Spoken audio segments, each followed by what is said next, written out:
thing they never tell you about the best day of your life is that it can also be the worst.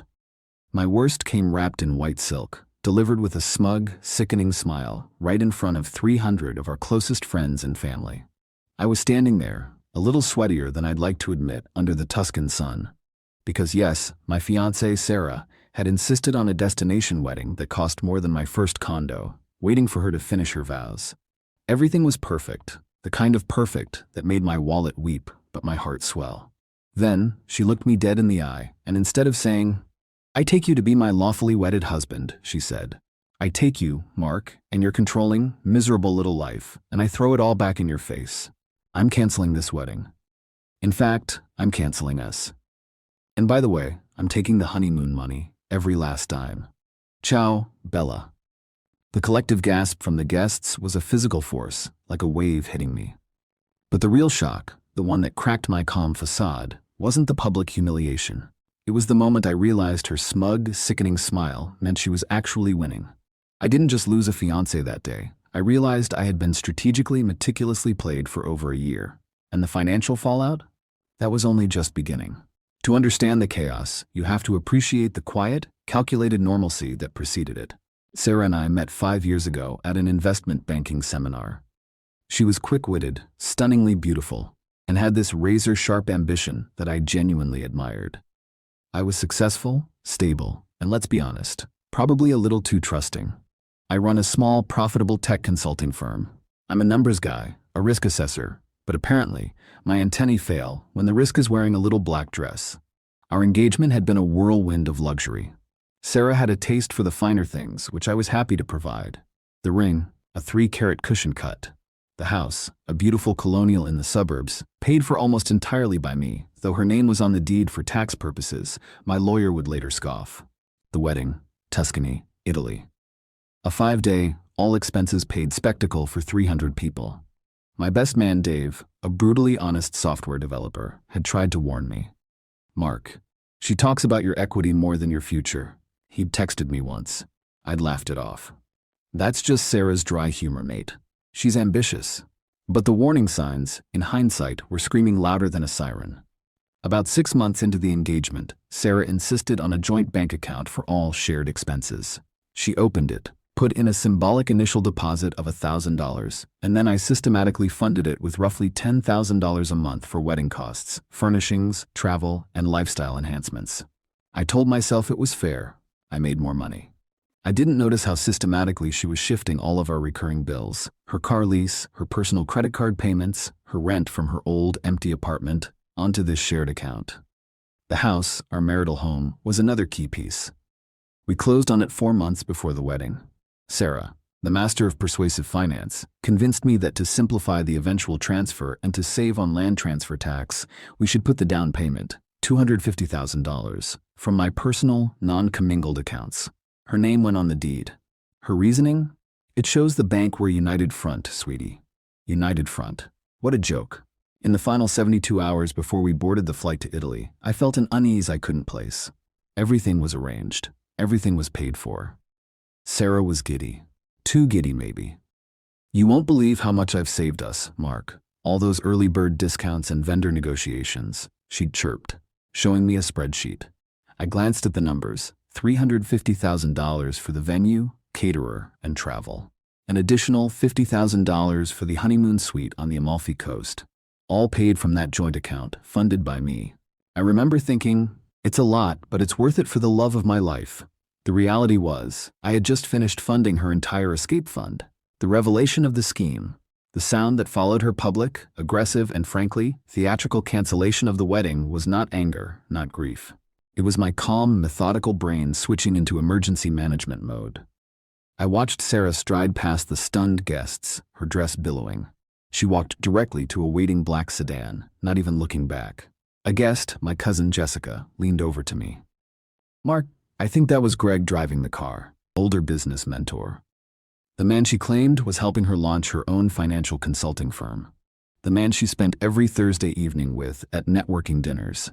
I took a deep breath, thanking the universe for the sheer volume of high-quality Italian wine that was currently silencing my guests. My first thought wasn't about the heartbreak. It was about the money. I pulled my best man, Dave, aside. Dave, bless his cynical heart, immediately got it.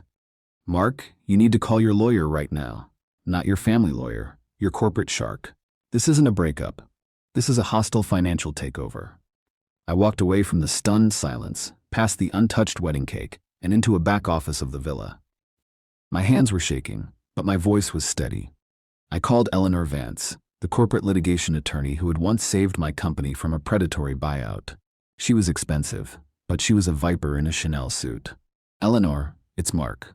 My fiancé just canceled our wedding, publicly, in Tuscany. The immediate issue is the joint account and the house deed. I need a freeze order on the joint account and an emergency injunction on the house immediately. Can you do this from New York? Eleanor, thankfully, skips straight to the strategy. Mark, the joint account is trouble. You funded it. She drained it. But the house? That's where we strike. Did she ever live there with you? For how long? 4 months. We closed on it 4 months ago. Good. In your state, that's not enough time to establish a common law marriage or significant spousal rights without a formal marriage certificate. We have a shot. Did you have a prenup? I swallowed, the irony of the situation burning my throat. We were signing it the day after the wedding. Eleanor let out a noise that sounded like a cat choking on a hairball. Of course you were. Mark, here's what's happening. She executed a fiancé fraud. She coerced you into commingling funds and transferring assets under the guise of an imminent marriage, knowing she was going to back out at the last possible minute to make a clean getaway with the maximum amount of cash before any legal marriage protections kicked in. She gave me a list of instructions. Change the locks on the house immediately. My assistant, bless her soul, was on a flight to the US within the hour with a locksmith. Pull every financial record for the last 18 months. Texts, emails, joint account statements. Do not talk to Sarah. Do not respond to any text, email, or social media message. Let her think she's won the silence. I spent the next 3 days, the days that were supposed to be my honeymoon, in the villa office, wearing a borrowed t-shirt and staring at spreadsheets.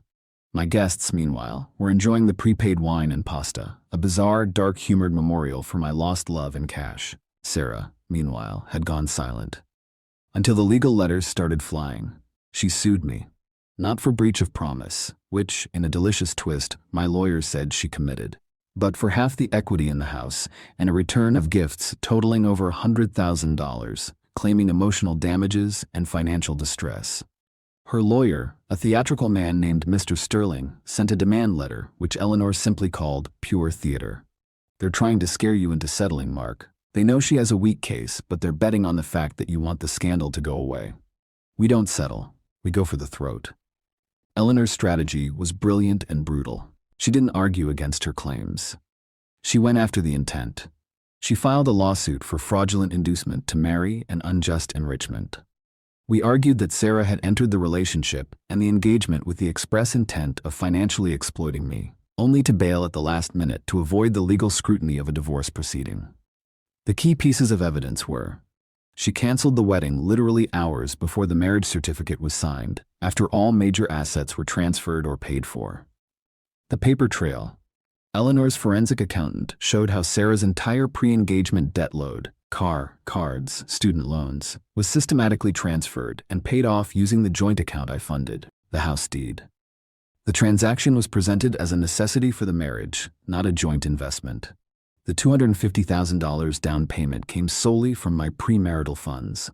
We had photos and texts, subtly provided by Dave's network, showing Sarah and Greg enjoying a luxury cruise, booked the same week as the Tuscan wedding, confirming they were already in a new relationship prior to the cancellation.